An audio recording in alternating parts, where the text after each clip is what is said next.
This program was first broadcast on Canterbury's access media station, Plains FM, and was made with the assistance of New Zealand On Air. It's time for Emergence News on Plains FM 96.9, Citizen-Made Radio.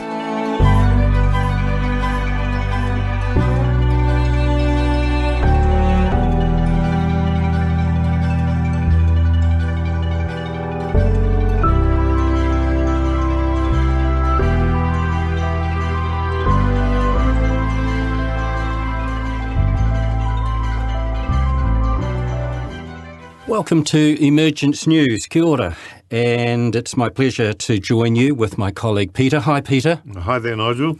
This program we bring you news of the emergence of a Master of Wisdom, a Master who currently holds the office of the Christ, a Master who leads the spiritual hierarchy, and his personal name is Maitreya. These Masters are thousands of years old. They do not die.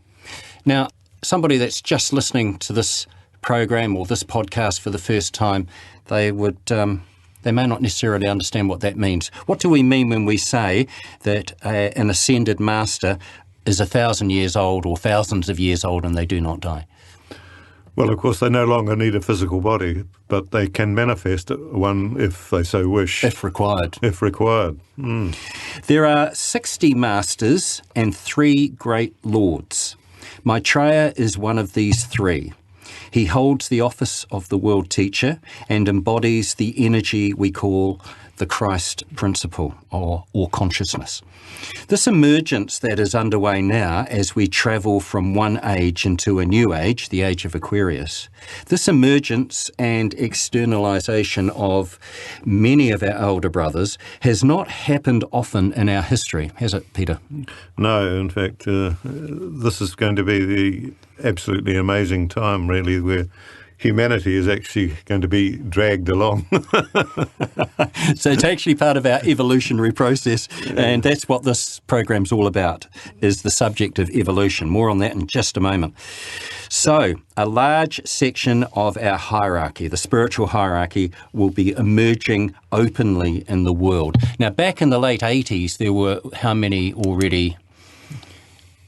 had arrived? We had 14, I think, Nigel. Yes. But of course, they work esoterically. They're not necessarily in our face. They're working behind the scenes. That's right, yes. And, of course, they're gradually going to be more and more. There are going to be about 40 of them actually come out, isn't there? Openly, and we'll have physical bodies or the appearance of a physical body. But we need to be ready for this event, and that's part of what this program's about. We need to be somewhat ready. We need to drop the concept of war. As Maitreya announced in 1945, humanity must take the first steps to put its house in order. A measure of peace must be restored to the world. And this could be considered a time when humanity is about to enter a new phase, taking a step forward in evolution. And I'd like to just give you the definition of evolution, Peter, just so we can just get clear in our minds what we're talking about here. The process of spiritualization of matter. Now, we've mentioned that before on the program. The way back to the source. But what does that mean in layman's terms, the process of spiritualization of matter? Well, it's a physical form, isn't it, being spiritualized? It's increasing the vibration rate, isn't it?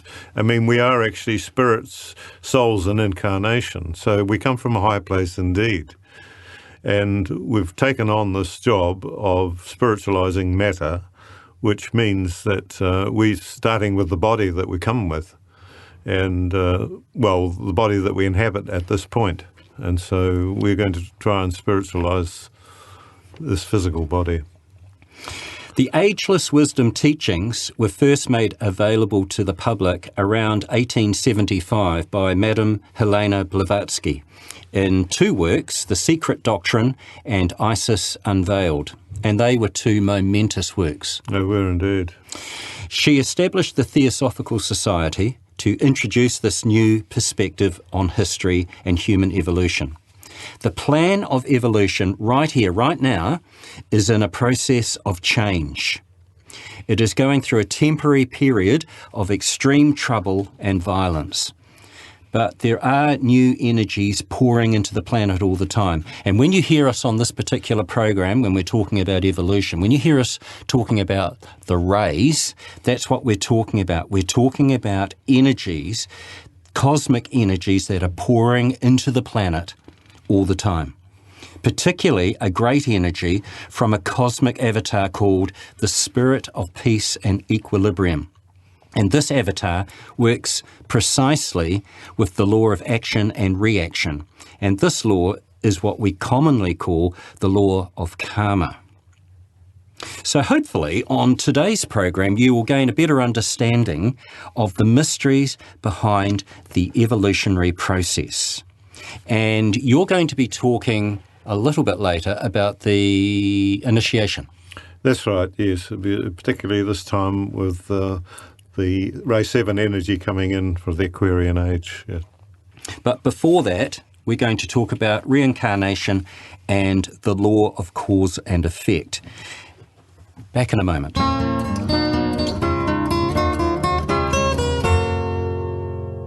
You are listening to Emergence News. My name is Nigel, and we're talking about the subject of evolution today.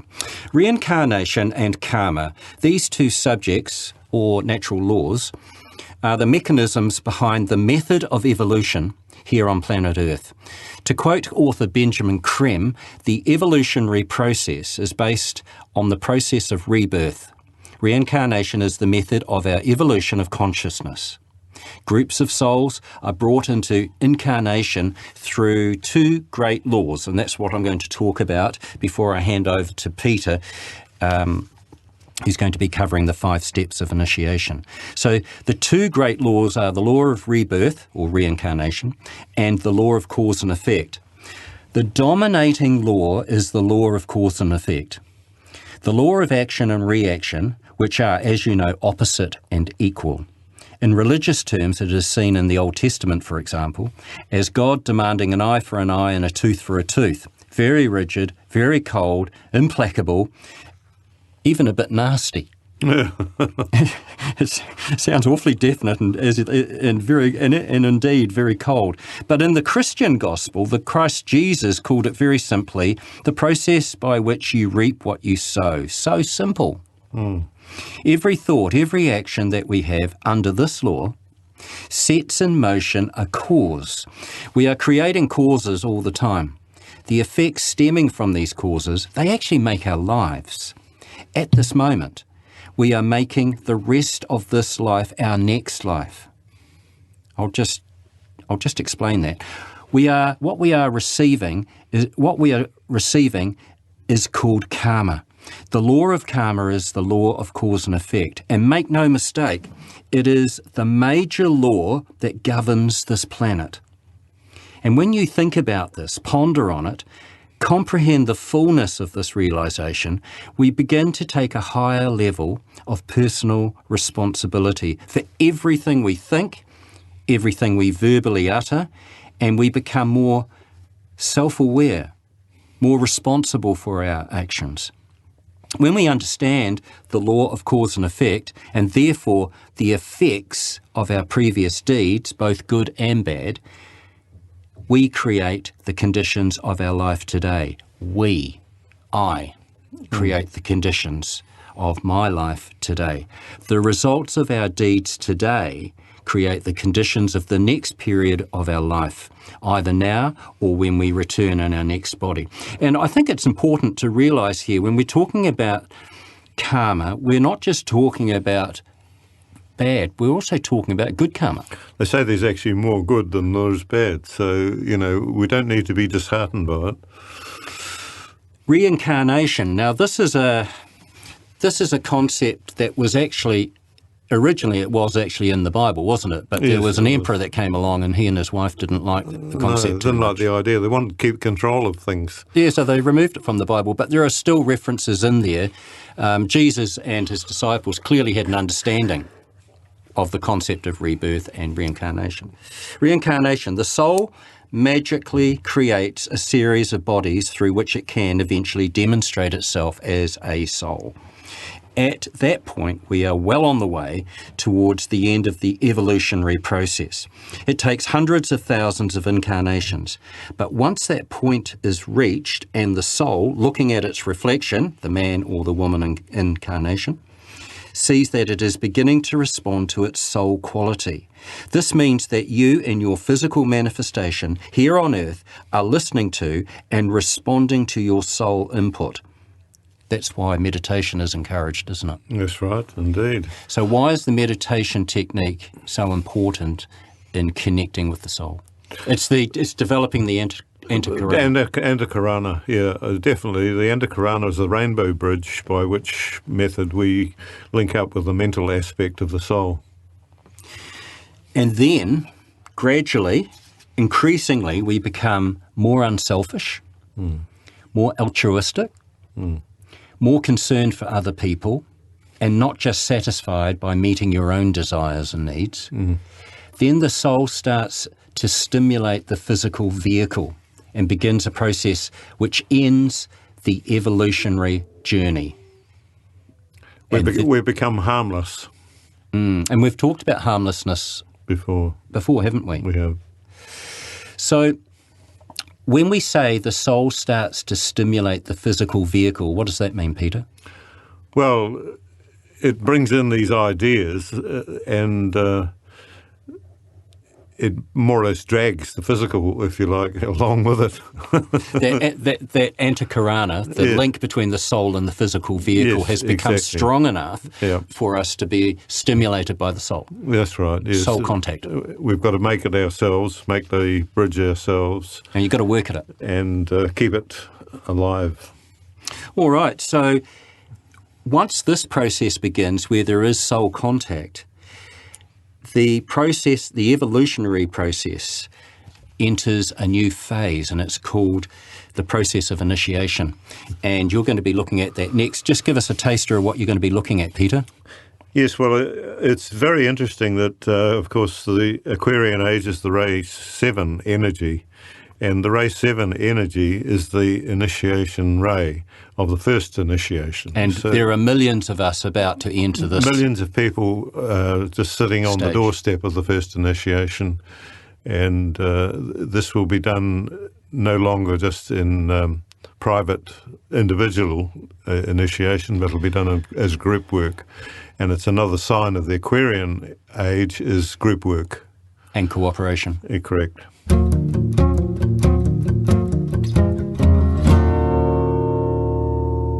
The first initiation, of course, is called the birth in Bethlehem.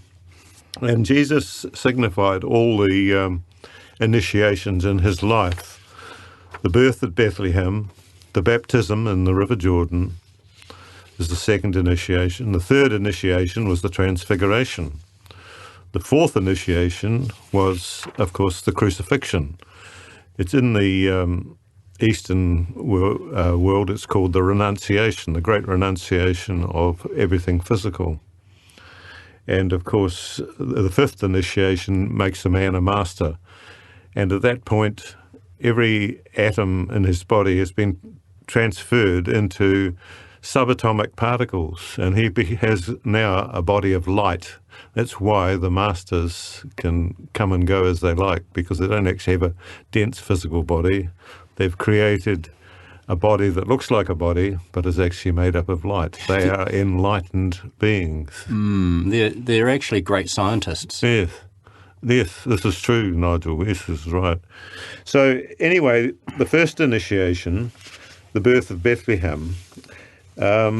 Bethlehem means the house of bread, and it's an occult term signalling physical plane experience. The initiate who takes this is aware of the great change in his affiliated to himself, to his fellow men, the circumstances, and to his interpretation of life events. The seventh ray is always active in the mind or the brain or both, and the man or woman is enabled to register the fact of initiation. So anyone who's taken the initiation in the in their current life will actually be aware of that initiation. It won't be just a subjective thing taken at the soul. We have to be in a physical vehicle to take the initiation, although it is generally taken out of body. So in the New Age, the first initiation will be taken in group formation. Now, it's not essential to take the initiations. We could evolve without it, but it would actually take millions more years to get to that point where we are today, wouldn't it? That's right, yes. It's been brought in mid-Atlantean times, actually, to speed up the evolution of mankind. Collectively. Collectively, yes. So it is a hothouse effect. And as Nigel says, we can opt out if we don't like the idea, but you'll be here for a lot longer. Actually, it's quite interesting. The more I read Benjamin Creme's books, the more I realise just how important humanity is. And I think we underestimate ourselves because everything passes through humanity. Everything is becoming human, is human, or has been human and gone beyond the human. It's a great experience, and we've put our hands up. Yeah, we put our hands up to participate, didn't we? At soul level, we certainly did. Yeah, even though once we arrived down here, it's rather tough. I thought, hang on, hang about, maybe I shouldn't have. But anyway, the seventh ray of the Aquarian era is essential for the first initiation. And just as the second initiation is the baptism in the River Jordan described by Jesus, and that is the overcoming of the watery nature, the emotional nature, the astral element of our vehicles. And this requires the ray 6. So as you go down the rays, you come up in the initiations. In other words, the first initiation is ray 7. The second initiation is ray 6. The third initiation is ray 5. And then you've got ray 4 for the crucifixion, which is the fourth initiation. Fourth initiation. Now that was Jesus at the end of Jesus of Nazareth's lifetime. That's right. Yes, and then of course the resurrection with the fifth. And so yes, Jesus took the fourth initiation on the cross, and his next life as Apollonius of Tyana, he became a master. And he died in India. He set up an ashram in India and died there at a ripe old age.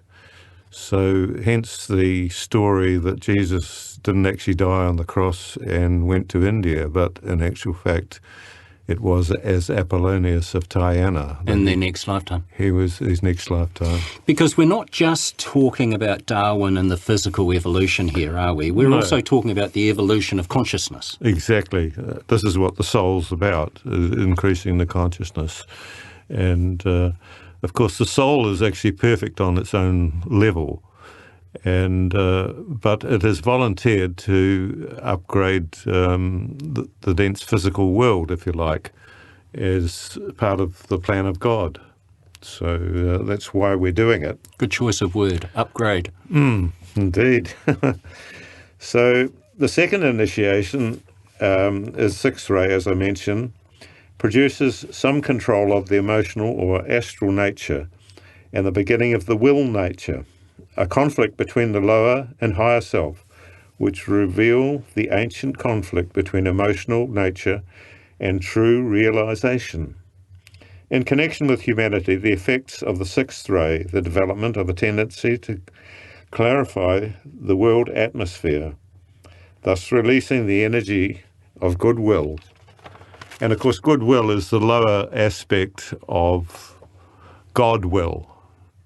In a way, it's the lowest aspect that we can associate with goodwill. We see it everywhere. We see it in, on the TV, the people of goodwill helping other people and that sort of thing. It's part of our nature to want to serve in whatever way we can. The conditions where the race of men can take the first and second initiation, the sudden and powerful energies of the world ideologies, and a basic transformation within the astral plane itself, which is producing points of crisis and a point of tension. The emotional and ideological reactions are intensified in a vortex, but later this subsides and the initiate's alignment becomes astral, mental, soul, and a spiritual devotion to human welfare is arrived at. So this is this goodwill thing that comes out after we've taken the second initiation. And there will be thousands and thousands that will take this in the next coming 2,000 years of the Aquarian age. So that will make a tremendous difference to humanity as a whole. War will be forgotten by then. And good riddance, I say. There'll be other industries that will be much more productive. Yes, indeed. And rewarding. Yes. Well, thousands of aspirants in every country, as a result of conscious effort to understand, will stand before the initiate and undergo this baptism initiation. And of course, it is the sign of the water, the control of the astral nature. Bread and water are the symbols of the first and second initiations. Both are basic symbols for life and the physical sense, and are basic to their implications of spirituality. The third initiation, of course, is the transfiguration, and involves the fifth ray of mind, and is too distant for most of us here, and the Masters will discuss this in the future.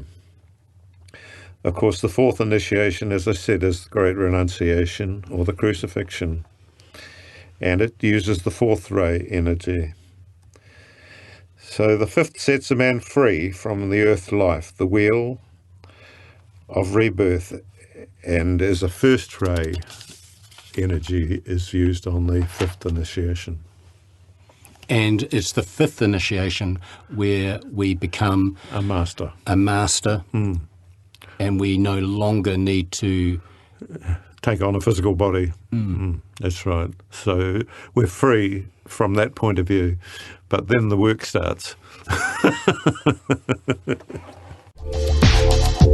This is the Emergence News on Plains FM. For more information, go to shareinternational.org. Fantastic, Peter. It really is good to talk about the 5 steps of initiation and realise that it's step 1. It's quite achievable. It's within reach. That's right. And because we're coming to the end of an age, the Pisces, the age of Pisces, and the beginning of a new cosmic cycle. And as we can see around us, everything begins to fall apart. The old and tried ways of living are no longer working or meet the needs of an advancing humanity. So let's finish with a message of hope towards the future. Over to you. Yes, the seventh ray energy, which we keep talking about, is the energy needed to bring order out of chaos and rhythm to replace disorder. It is this energy which will bring in the new world order for which all men wait. It will restore the ancient landmarks, indicate the new institutions and forms of civilization and culture which human progress demands, and nurture the new life and the new states of consciousness which advanced humanity will increasingly register. Nothing can arrest this activity. All that is happening today as men search for the new ways for organised unity and peaceful security is being implemented through the incoming ray of order or ceremonial magic. The white magic of right human relations cannot be stopped. It must be inevitably demonstrate effectively because the energy of the seventh ray is present, and the Lord of the Ray is cooperating with the Lord of the World to bring about the needed reforming. Soul-infused personalities acting under this ray's influence will create a new world expressing the new qualities and institute those new regimes and organised modes of creative activity which will demonstrate the new livingness and the new techniques of living. It is the distortion of these seventh ray ideals and the prostitution of this incoming energy to serve the unenlightened and selfish ambitions of greedy men, which has produced those totalitarian systems which today so terribly imprison the free spirit of men. All this information can be found on the Share International website, www.share-international.org, and also don't forget the podcasts, which are available on the Plains FM website. We welcome your comments, questions and feedback. Please contact us at emergencenews@gmail.com.